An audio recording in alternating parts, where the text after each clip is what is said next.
Hoy, 16 de abril, entonces hemos ya finalizado el proceso del primer periodo. Yo les agradezco porque todos ustedes han podido enviar las actividades. Estuve escuchando los audios que me mandaron con la respuesta de la evaluación y es muy interesante y gratificante ver que estamos formando un pensamiento crítico, una capacidad de argumentar ideas, pues que es lo que es el objetivo de esta asignatura en concreto, ¿no? La ciencia de la filosofía. Entonces, ustedes recordarán que no solamente vimos la introducción a la filosofía, sino también la importancia de la filosofía de Oriente y qué debemos nosotros tener como actitud de filósofo, ¿no? Somos 20 estudiantes, conmigo 21 los participantes en esta charla, entonces hoy vamos a comenzar el segundo periodo académico. Y como nos ha tocado asumir este reto de la virtualidad, yo no solamente les agradezco por su trabajo en el primer periodo, sino también los invito a que sigamos intentando hacer lo mejor que podamos desde nuestras circunstancias allá en casa. Recuerden que el trabajo de la virtualidad, muchachos, nos ayuda a formar un poco más la autogestión, la autorregulación, el ser disciplinados y el estar respondiendo en nuestros tiempos, con nuestra manera de hacer las cosas, aquello que nos proponen, ¿no? Es como si yo no estuviera dependiendo de la presencia del profesor o de papá y mamá, aunque los tenemos ahí cerca para poder hacer las cosas. Y eso, chicos, implica mucha madurez y mucha buena disposición. Entonces vamos a intentar compartir lo que vamos a hacer este periodo. Yo en este momento les voy a compartir el espacio del Moodle. Ustedes ya lo están viendo allí. Entonces en el Moodle aparece el curso noveno B y en el grado noveno B a ustedes ahora les aparece visible esto que dice segundo periodo. Si lo logran ver con claridad allí, entonces aparece el mapa de lo que es el segundo periodo para tenerlo en cuenta. En este segundo periodo vamos nosotros a ver 3 competencias que les voy a pedir que estén copiadas en el cuaderno. Usted en su cuaderno ya está poniendo como título ya segundo periodo y vamos a desarrollar algunos contenidos, pero los contenidos nos llevan a formar unas competencias que son claras. Esta imagen ya está subida en el Moodle. Sin embargo, pues si ustedes quieren ir copiando de una de las competencias que nos vamos desarrollando, pues sería genial. ¿Listo? Entonces, las competencias de este periodo son 2 para nivel básico y 1 para nivel alto y superior. Las de nivel básico tienen que ver con el conocimiento de distintas disciplinas filosóficas y el papel de aquel que asume la tarea de filosofía. Entonces, muchachos, ¿qué quiere decir eso? Que este periodo vamos a entender cómo se divide la filosofía en muchas ramas, como si fuera un gran árbol. De hecho, por eso le llaman la madre de la ciencia, como ustedes algunos afirmaron en sus audios, y cómo esas diferentes ramas de la filosofía tienen la responsabilidad o han asumido mejor la respuesta a diversos problemas filosóficos. Entonces, no es lo mismo asumir el problema del hombre que asumir el problema del conocimiento en la filosofía, a pesar de que quien conoce es el hombre, ¿no? No es lo mismo asumir el problema de Dios que el problema, qué sé yo, del mundo, del universo, del cosmos. Entonces vamos a tener que conocer esas diferentes ramas de la filosofía. Y en la segunda competencia, que ya estábamos comenzando a formar el periodo pasado, tiene que ver con la lógica. Ustedes recordarán que el periodo pasado, al finalizar, vimos la diferencia entre concepto, juicio y raciocinio.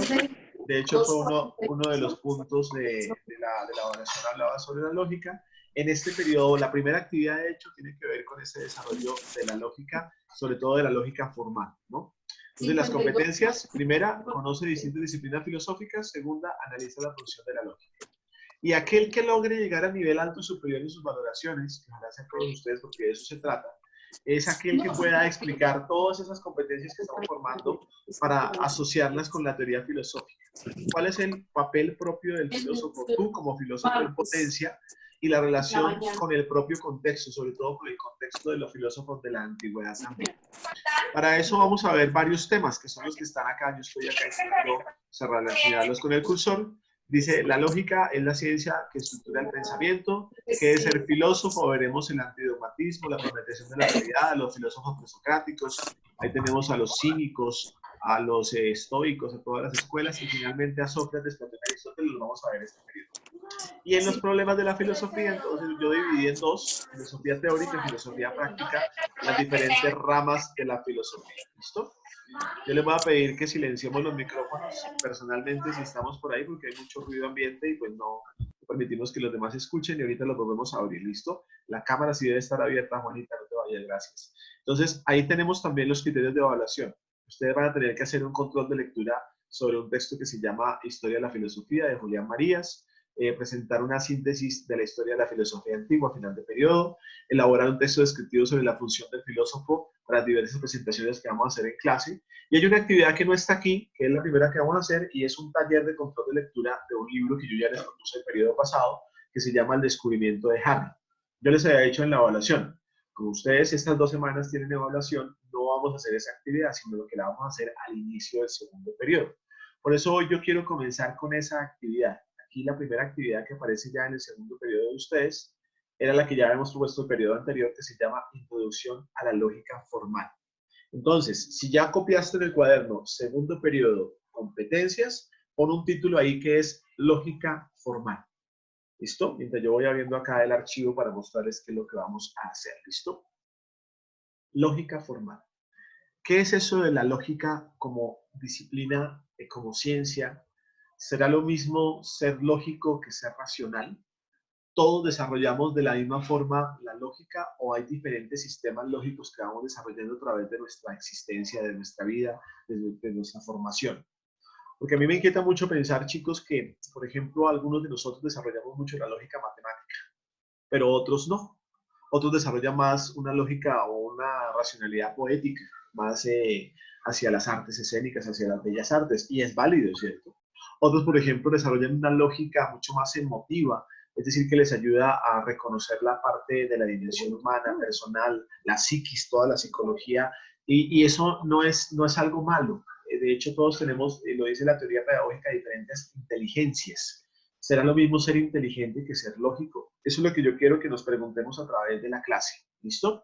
Entonces recuerden, título en su cuaderno, segundo periodo. Luego las competencias que están aquí ya deben estar a ustedes copiando o las van a copiar ustedes porque cuando nos encontremos de manera presencial yo les pediré sus apuntes para ver si ya está todo eso copiado. O de pronto les puedo decir, chicos, mándenme un pantallazo de las competencias en su cuaderno. Pues eso no debe hacer porque, repito, este es un espacio ya más para la autogestión, pero tenemos que formar esa disciplina y tomar apuntes, que repito, es tener presente lo que es importante. ¿Listo, muchachos? Asimismo como el glosario. Si ustedes en su glosario siguen tomando palabras que no conocían, se las siguen definiendo, van a aumentar su léxico y eso va a ser muy válido para lo que van a hacer después cuando salgan del colegio o de su trabajo. ¿Listo? Yo voy a abrir acá, mientras tanto, entonces, el texto de la tarea, que es la lectura del descubrimiento de Harry. Ese es un capítulo, un libro, perdón, completo, que ustedes van a leer de aquí hasta el próximo 7 de mayo. Entonces, tienen más o menos 3 semanas para leer los capítulos. Cada capítulo tiene aproximadamente 2, 3 páginas. Son capítulos muy cortos y es una historia muy fácil de leer, muy rica de leer porque no tiene términos muy distintos, muy complejos. Sí hay algunas palabras desconocidas, obviamente, que yo les invito también para que las asuman en su glosario, vayan sacando la lista de palabras desconocidas, porque repito, entre más tú conozcas cosas nuevas, pues mejor puedes pensar y puedes escribir mejor de manera y comunicarte de manera más correcta. ¿Listo? Entonces, esta actividad es la misma que yo les había propuesto el periodo pasado, que no la hicimos porque obviamente estábamos en evaluaciones. Entonces, yo ahí quiero simplemente explicarles en qué consiste la actividad. Entonces, dice la actividad: para comenzar este periodo académico, desde la virtualidad les propongo acercarnos a la lectura de este corto texto, escrito por Matthew Lipman y enmarcado en el ámbito de la filosofía para niños. Cabe resaltar que este texto es una historia sencilla y divertida, pero con un profundo trasfondo filosófico que debemos descubrir poco a poco. En este texto, que es el primero de 5 de una serie que se llama Filosofía para Niños, donde hay otros textos, otros libros, como por ejemplo Elisa, bueno, otros libros también, es el primero que escribió Matthew Lipman, el autor nos presenta aquello que Harry está buscando desde el principio y lo que va encontrando a medida que la historia se desarrolla y que no es otra cosa más que un lenguaje en el cual puede expresar lo que piensa sin caer en los errores y ambigüedades del lenguaje ordinario.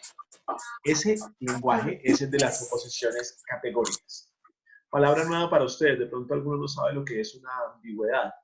Una ambigüedad puede ser un sinónimo de algo poco claro, de algo que puede tener muchas miradas, muchas definiciones, es decir, que no es algo que concretamente se puede llamar una verdad universal, ¿cierto? Y Matthew Lindner nos dice, mire, es importante caer en las proposiciones categóricas. El periodo pasado ustedes se acordarán, chicos, que vimos la diferencia entre concepto, juicio y raciocinio. Si no lo tenían claro, hay que tenerlo también en sus apuntes y en su cabecita, ¿no?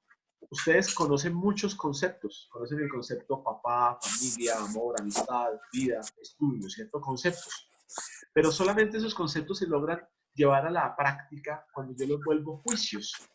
Es decir, cuando yo puedo afirmar algo sobre un juicio, sobre un concepto, perdón.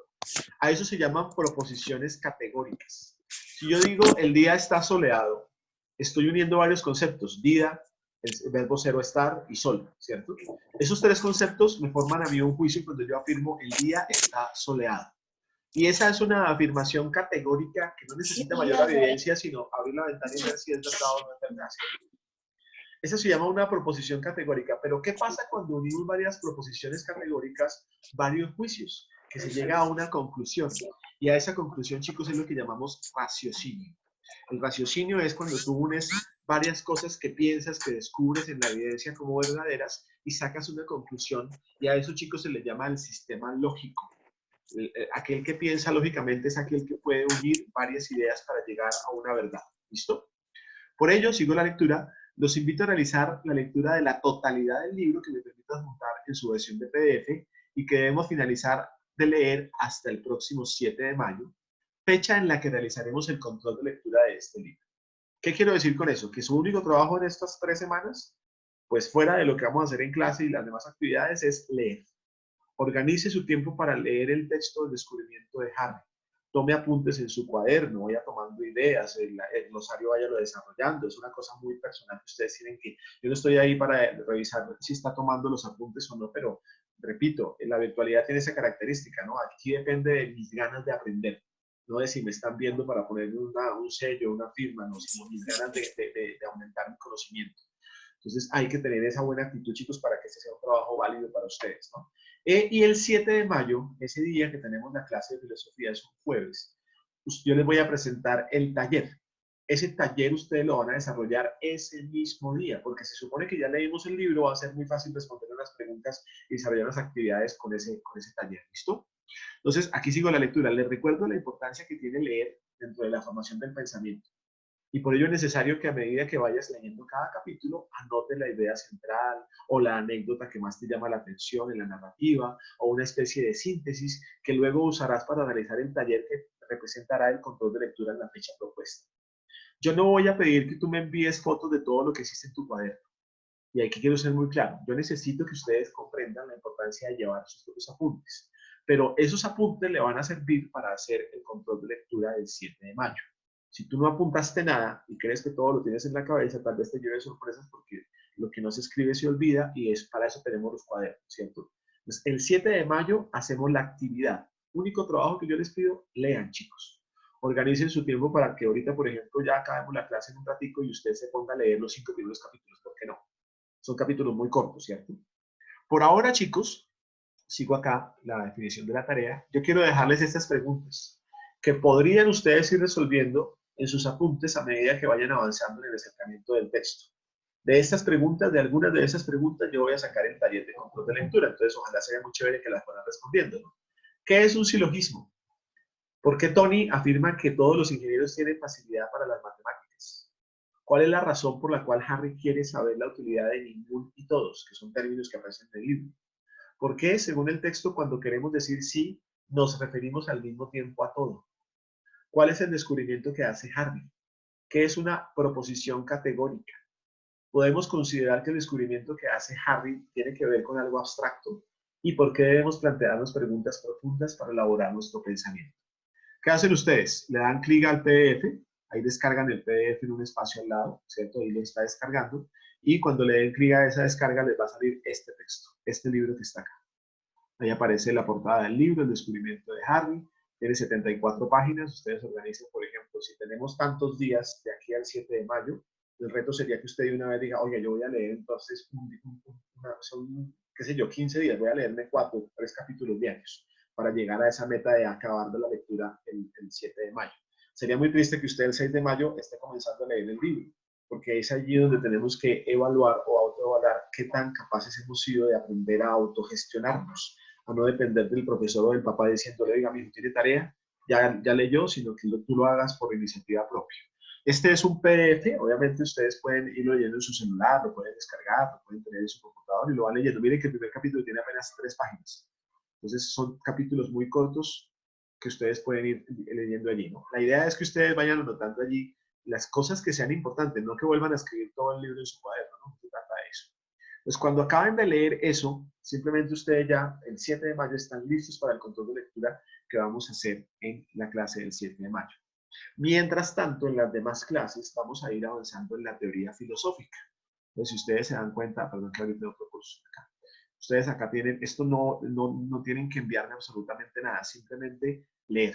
Eso es todo y el 7 de mayo yo les daré ese espacio, ¿vale?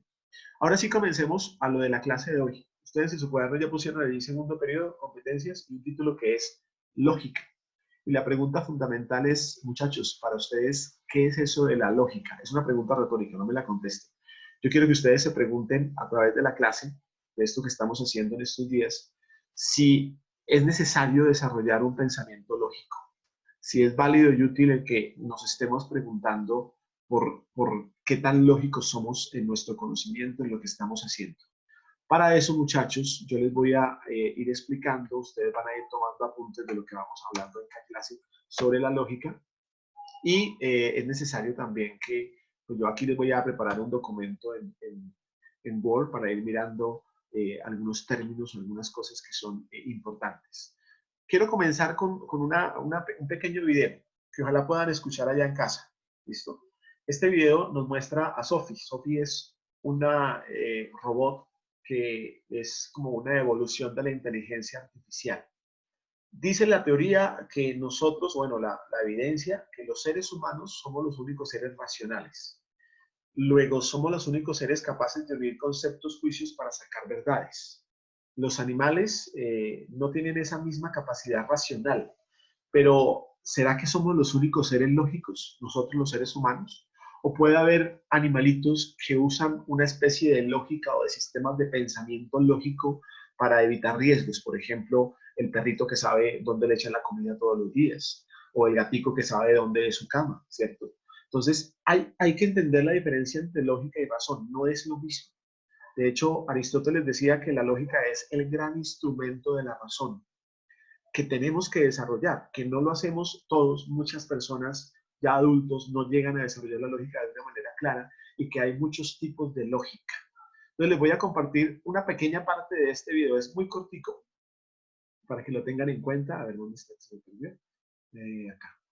Este video nos presenta a Sophie que un día le hicieron una entrevista, de hecho acá en Colombia, y a través de varias de las preguntas que ella hace nos sorprenderemos de esa capacidad lógica que puede tener esta creación de un ser humano que se llama inteligencia artificial. Póngale cuidado a lo que dice Sophie, no vamos a ver todo el video obviamente, sino una pequeña parte para que introduzcamos este contenido que es ¿qué es la lógica?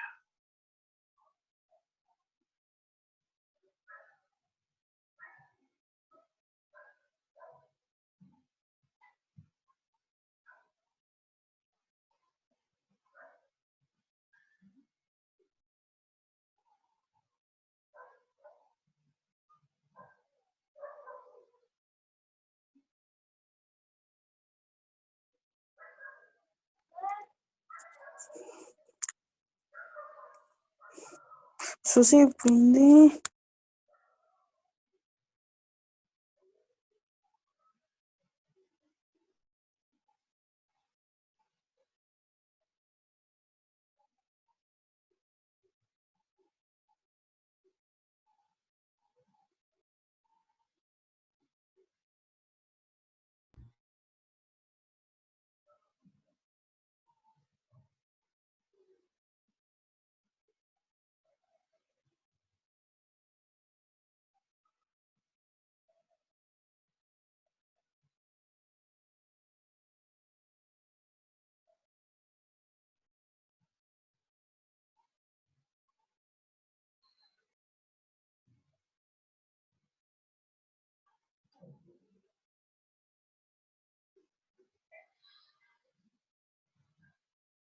¿Cómo pensar que ese robot que está usted viendo tiene una especie de lógica? cómo llegar a pensar que el ser humano también tardó miles de años para desarrollar un pensamiento lógico. Profe, es que no ¿Y escuché nada. no escuchaste nada? Ah, caramba. Bueno, ahí yo los invito entonces, qué pena, no sé cómo entonces compartir acá el audio de esto, me imagino que es de otra manera, pero lo que estamos acá viendo y ojalá puedan buscar acá entonces en YouTube este enlace, ¿cierto? Ver, por ejemplo, esa experiencia de la inteligencia artificial. Cómo pensar que no solamente los seres humanos somos lógicos por naturaleza, que hay otros individuos y que utilizan esto de una manera clara para poder elaborar pensamientos y dar razones. En el video, lo que logren escuchar más adelante o miren otros ejemplos de inteligencia artificial, nos hablaban de cómo esta robot puede unir respuestas, dar respuestas ante preguntas concretas. Y eso es utilizar el pensamiento lógico. Pero la pregunta fundamental, chicos, ¿qué es la lógica? Les voy a compartir este archivo en Word que yo preparé, que ustedes también pueden tomar ahí como una referencia para sus apuntes, ¿no? No quiere decir que lo copien igual. Yo aquí tomé algunas ideas de lo que vamos a ver en la clase de hoy, ¿listo? Lo primero, vamos a ver qué es la lógica formal. Ese concepto de lógica formal es lo que vamos a revisar durante la primera parte de este periodo. No es lo mismo la lógica formal de la lógica informal. ¿Por qué? Y aquí viene la diferencia más grande. La lógica informal es aquella que nos permite separar lo que es correcto de lo incorrecto.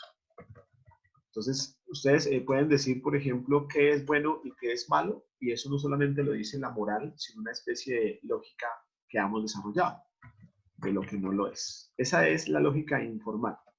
Yo sé, por ejemplo, que fumar para mí no es bueno y por eso no lo hago. Sin embargo, hay personas que aún sabiendo que fumar es malo, sabiendo el daño que tienen y viendo las fotos de las cajetillas de cigarrillos que traen enfermedades y consecuencias que trae fumar, deciden hacerlo. ¿Por qué?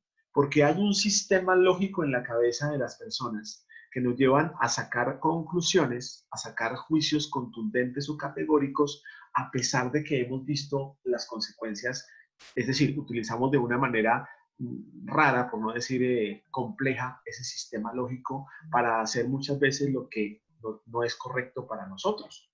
Entonces yo quisiera que entendiéramos que la lógica informal es aquella que simplemente me dice, esto es bueno, esto no lo es, esto es verdadero, esto es falso. Y eso lo tenemos todos como algo natural muchas veces, pero hay que desarrollarlo al ser humanos. ¿Qué es la lógica formal? La lógica formal es una disciplina del conocimiento. Es aquella ciencia que nos ayuda a poder pensar de manera adecuada.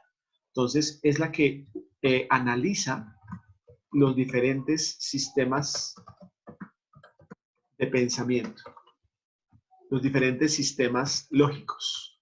Hay muchos sistemas lógicos. Un artista no utiliza la misma lógica que un matemático.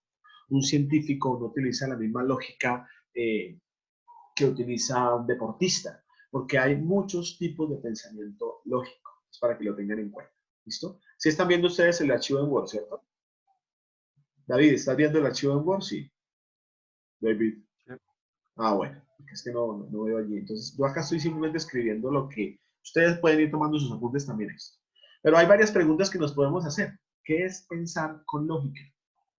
Los seres humanos somos los únicos que desarrollamos la lógica. Yo intenté mostrarles ahí a Sophie, pero hay muchos ejemplos. Se han dado cuenta que hoy hay robots, por ejemplo, que pueden hacer operaciones sencillas y complejas, como por ejemplo construir máquinas. Y no sé si operan solamente porque un programador les está dando la orden o porque ya estamos llegando a una evolución en donde otros seres, no solamente los seres humanos, podemos tomar decisiones desde la razón, desde el raciocinio, y para eso se necesita la lógica. Hay muchas definiciones de lógica.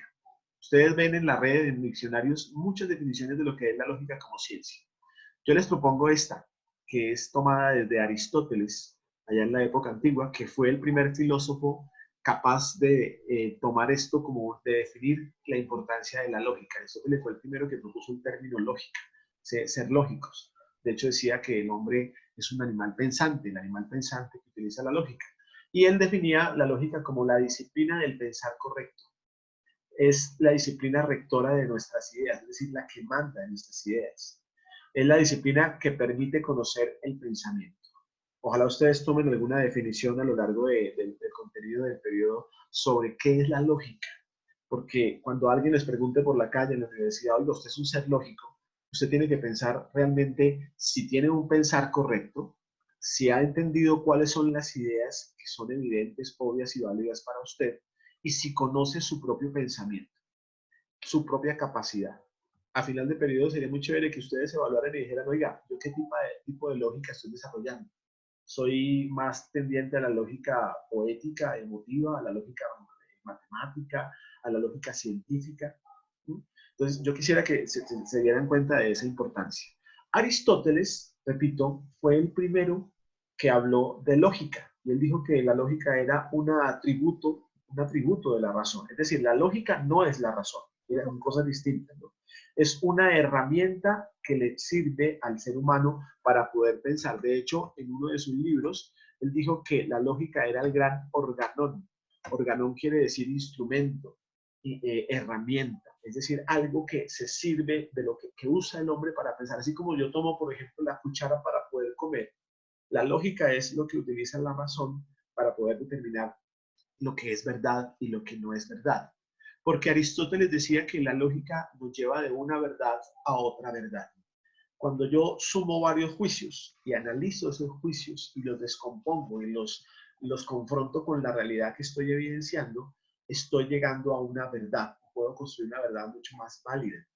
No es igual la verdad que tienen aquellas personas, por ejemplo, que han perdido un ser querido sobre el concepto vida o muerte, que aquellos que no han tenido todavía esa experiencia, ¿cierto?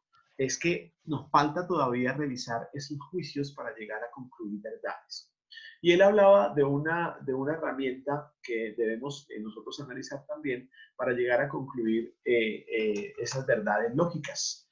A esa herramienta de la lógica, él la llamó, a esa parte de la lógica la llamó los silogismos. ¿Qué es un silogismo? El libro de Harry nos presenta algunos ejemplos de silogismos. De hecho, nos presenta en alguno de sus capítulos el silogismo más común, más usado para los que estudian lógica y que es este que estoy acá señalando. Entonces, los silogismos son formas por las cuales la razón puede llegar a una conclusión cuando unen dos premisas. Entonces, hay dos juicios que yo hago y de esos dos juicios saco una conclusión que debe ser obviamente válida dentro de lo que yo afirmé en las premisas. Entonces, pilas. La premisa 1 más usada es todos los hombres son mortales. La premisa 2, Sócrates es hombre. Y si yo uno esas dos premisas, logro concluir entonces que Sócrates es mortal. Ese es un ejemplo de silogismo.